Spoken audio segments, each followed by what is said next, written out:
If you were severed from the outside world, no signal, no way home, and a dead communication device suddenly speaks directly to you, would you answer? Daniel arrived at his uncle's hunting cabin with a simple task: clean it out and leave. He was miles beyond the reach of any GPS or cell tower, in a place where the silence feels physical. Everything in the cabin was buried under years of dust, except for one object. An old boxy radio sat on the table, perfectly clean, as if it had been handled only minutes before. This diagram shows the impossibility of the situation. There were no batteries in the terminal, the power cord led nowhere, and there was no generator on the property. Internally, the device was at 0 voltage. It was physically dead. At 1:13 a.m., that dead radio began to scream with static. When Daniel approached it, a distorted voice cut through the noise and spoke his name. When an impossible signal breaches absolute isolation and knows exactly who you are, the situation moves past a haunting and into a matter of survival protocol.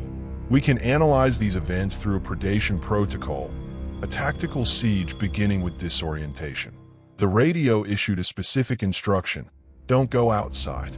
This warning provides a victim a perceived sense of protection, making the radio feel like a lifeline. Daniel disobeyed. He opened the door and saw a tall, thin figure standing at the edge of the trees. It was close enough to be seen, but far enough to remain a shadow. By revealing itself in the woods, the entity forced Daniel back inside. The visual threat outside makes the interior of the cabin, and the voice within it, seem like the only safe harbor left. Phase 2 is total isolation. When the sun rose, Daniel found his car battery was dead. It had been functioning perfectly the day before, but now he was physically anchored to the cabin. The predator successfully sealed the perimeter. By disabling the vehicle, it removed the possibility of flight, trapping the prey in a controlled environment. The strategy relies on removing physical escape routes until the victim is forced to focus entirely on the psychological pressure building inside the cabin.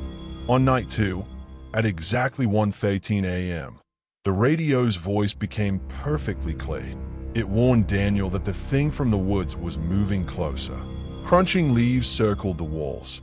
3 slow knocks vibrated through the wood, followed by the door handle slowly, mechanically testing the lock. A voice spoke from the other side of the door, desperately pleading to be let in. These 2 audio signals, the voice outside and the radio inside, pulse in perfect synchronization. They are identical. Sliding a sample of Daniel's between them reveals a 100% match. The predator has successfully replicated the victim's entire vocal signature. As the pounding on the door intensified, the radio delivered its final ultimatum.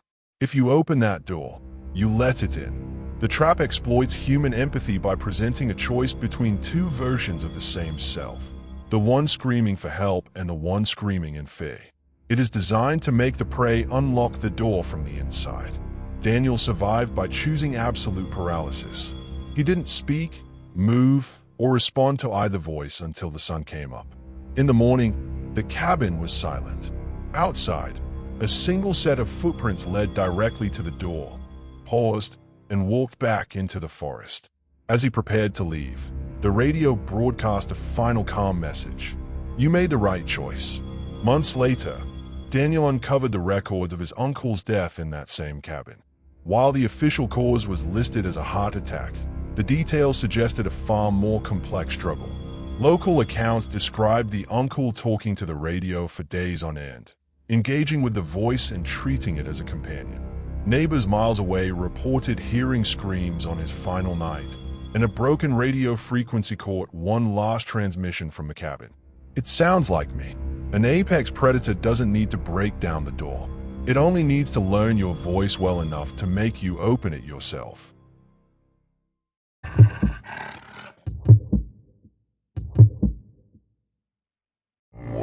Aaron had reached his breaking point. A brutal year of job loss, a breakup, and severe burnout left him desperate for isolation. To find it, he rented an off-grid cabin deep in the wilderness, accessible only by a 40-mile stretch of rough gravel road. We know how this trip ended because of the state of the property afterward. Aaron fled in a blind panic in the middle of the night, driving away and abandoning every single piece of gear he had brought with him. Days later, when he contacted a property owner for an explanation, he received a single message in return. "You weren't supposed to stay overnight." A dive into deep web forums reveals multiple testimonies about this exact property. The reports suggest that Aaron's experience wasn't an isolated event, but part of a documented recurring pattern. Aaron wasn't a victim of a random haunting. His experience provides a rare, detailed timeline that we can use to understand exactly how this entity functions. The first phase relies on a sense of false safety. When Aaron arrived, the cabin presented a strange physical contradiction.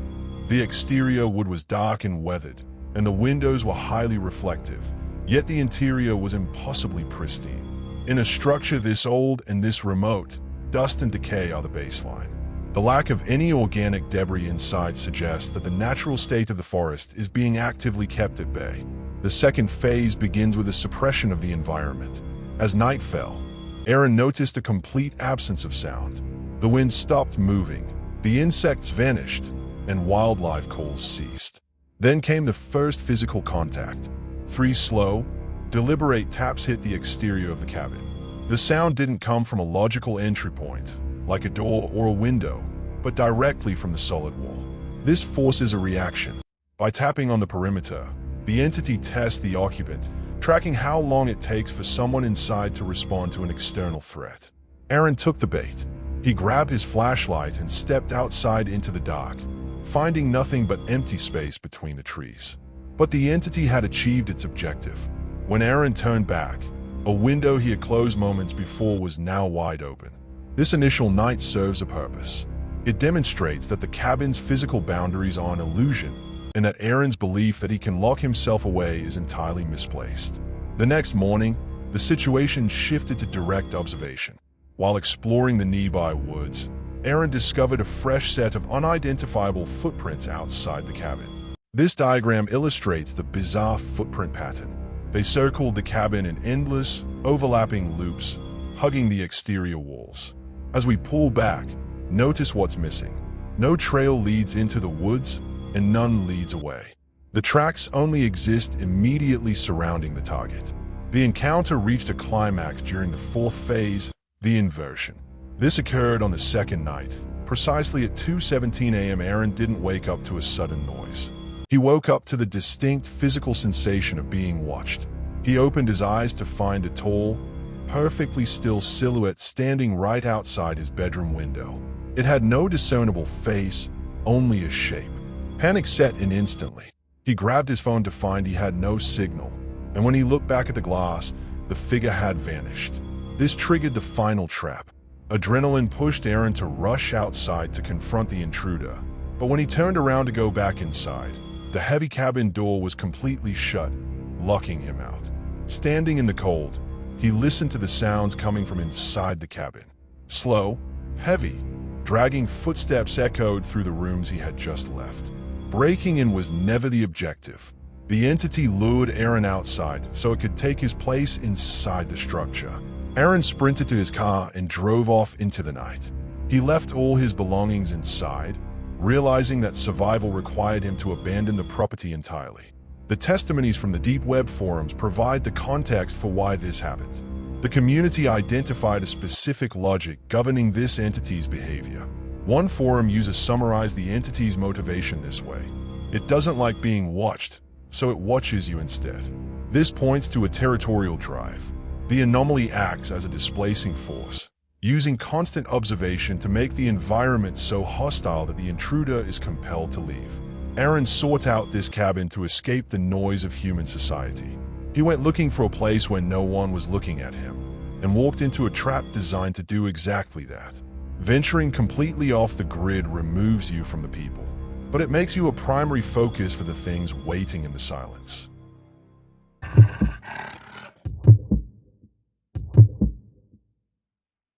Millions consume videos of travelers escaping into the deep woods. We watch vloggers trade loud cities for quiet cabins, chasing the ultimate off-grid experience. Maya was an experienced travel vlogger who built her career on finding these locations. She booked a cabin that promised zero neighbors and a pure, unfiltered wilderness experience. She never came back from that trip. Weeks after her disappearance, her final, raw video files were anonymously dropped onto the internet. Search teams found no evidence of a struggle or animal tracks at the site. Instead, the raw footage reveals an environment changing around her in ways that suggest a deliberate, orchestrated sequence of events. As the video progresses, the cabin reveals itself to be something other than a shelter. The layout and the silence appear to be calibrated to ensure Maya remained inside until the perimeter was ready. The journey from civilization to the site took 5 hours. The final hour of Maya's drive abandoned paved roads entirely, transitioning to rough dirt trails cutting deep through the forest. The process begins with the severance of outside contact. Upon arrival, Maya's GPS completely died. Stepping out of the vehicle, she documented an immediate sensory void. No birds, no wind, just total silence. Next comes digital disorientation. The moment she began filming inside the cabin, her camera equipment suffered severe static and bizarre audio distortion. While reviewing her clips that first night, she spotted a visual anomaly. For a split second on the recording, an entity was standing right behind her inside the room, something completely invisible to her while she was filming. Around midnight, the physical reality of the building broke down. This blueprint shows the exact layout of the cabin Maya rented. It is a single-story structure with a flat roof. But Maya began recording the distinct sound of slow, heavy footsteps pacing directly above her. The footsteps kept pacing back and forth, treading heavy across a second floor that physically did not exist. These occurrences function as a disorientation mechanism. By dismantling the victim's spatial and digital reality, the environment forces them into a state of panic before the physical enclosure begins. The enclosure begins with the front door violently slamming shut. When Maya tried to open it, the handle wouldn't budge, held in place by an immense pressure from the outside. The camera's microphone picked up an audio frequency she couldn't hear in real time. It was a clear whisper, pressed right against the receiver, commanding her not to leave. The environment inside then turned hostile. The temperature inside the room plummeted so fast that Maya's breath became clearly visible on camera. Every window pane in the cabin cracked simultaneously. They didn't shatter inward, but strained under the weight of an invisible pressure squeezing the entire structure. Maya turned her camera toward the fractured glass and revealed a pale, distorted face with an impossibly wide smile, watching her from the dark. In the final moments of the video, she is backed into a corner. The lights suddenly cut out, and the heavy footsteps return. But they aren't above her anymore. They manifest inside the room, right behind her. By the time the lights failed, every escape route had been systematically blocked by the building itself. The anomalies weren't random glitches. They were the final stages of a closing perimeter. Maya's vlogging channel went permanently silent. She vanished, and investigators found no trace of her or her vehicle at the site. When her raw footage materialized weeks later via an anonymous upload, it provided no answers or closure. It operates strictly as a digital epitaph. We often treat the wilderness as an empty canvas for exploration. In reality, it is a complex environment populated by entities that wait for visitors to arrive.